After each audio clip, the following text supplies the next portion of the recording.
参与这一出的北游啊团的故事落水开花，然后我是饰演阿正。阿正这个角色呢，就是他小时候有做歹命的，然后伊做叛逆、做恶的，所以伊伫国中还是国中时期就患着兴趣癌，然后尾也无法度啊，走去戏班，介识在鸟姊啊，然后对伫伊的身躯边伫咧播歌戏。那伊播歌戏这段时间，伊有兼卖药啊，就是卖药啊团嘛，所以伊一边学歌戏，啊一边斗卖药啊，然后伊已经伫这个团内底已经足久了，所以伊有点老油条。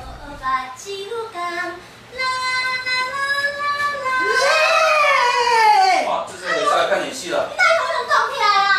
拉袂煞，迄是滴我乱飞珠珠啊！这个阿景对我来说，就会心里比较难诠释。就是第一个个性就有差，我就比较属于较纯、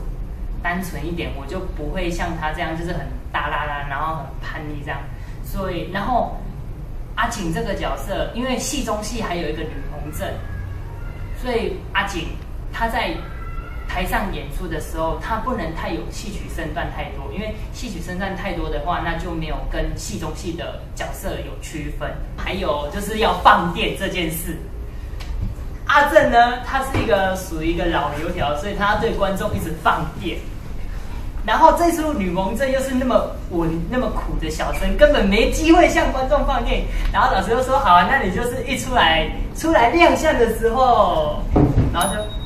微笑一下，对观众放电哦，这个对我来讲真的是太难了。我会觉得说很不自然，我会做的很 gay。可是老师他们不会，他们演的就是很自然，然后观众难怪那个观众台下那个所有的戏迷都会爱死他们，因为他们都这样在放电。老师又说他们以前艺侠都这样在演出的时候都向观众这样放电。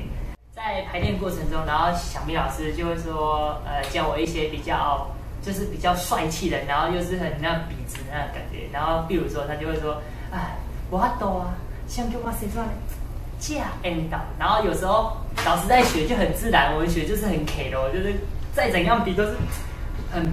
不顺这样，然后老师就会说啊，你刚刚那学你就会晓，所以我就有当时啊，刚啊就行的时阵，我拢在点就 end 到，然后看这个感觉 O 不 OK。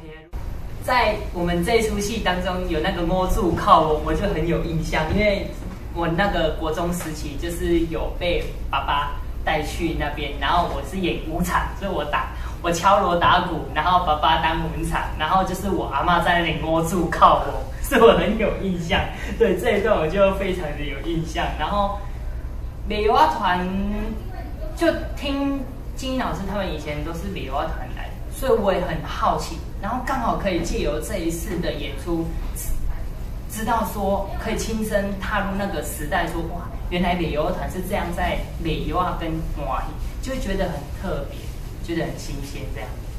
欢迎大家11月17、18来到大稻埕9楼来看美游啊团的故事《落水开花》，谢谢，感恩。